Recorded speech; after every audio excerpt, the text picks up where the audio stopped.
Then I'm going to talk about prefetch files, right? Which is probably something you guys have come across before, but we're going to go into a little bit more detail on it. They give kind of information about previously run applications, which can be really helpful for understanding like what has been run on this system. They're basically designed to increase OS efficiency. So what they're designed to do is that when I run this application, I know that these DLLs are going to be loaded, and the prefetch file keeps track of all of that.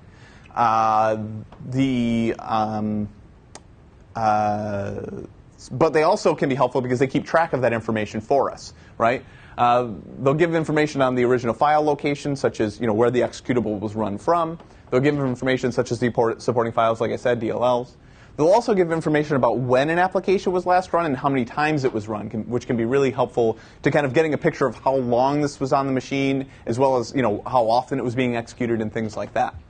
It can also give you kind of some ability to expand your search parameters based on like, oh, I found that these supporting files are associated with it, and so on and so forth. And basically, here's the the location, Windows prefetch, and here's the setting. I've actually come across quite a few machines that prefetch on some machines isn't enabled by default, or it's very minimally enabled. So this is actually where you can see what the setting is for the prefetcher, as it's called. Here's a little bit of the structure associated with prefetch files. So you see kind of like the name there, like notepad.exe, and you see that kind of string after it, the D8 whatever after it. What that is it's a checksum of the file path. So this was run out of C Windows System 32.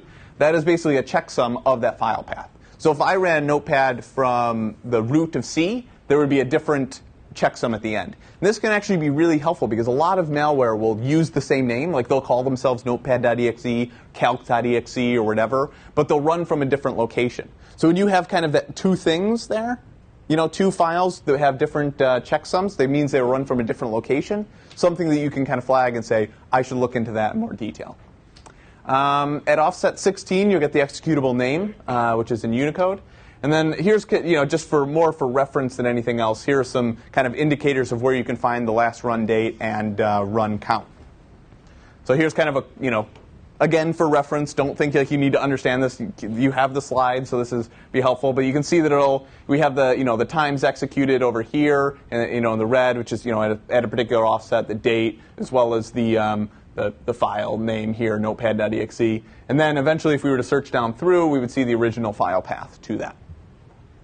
So again, kind of use this to kind of further your searches or further your analysis.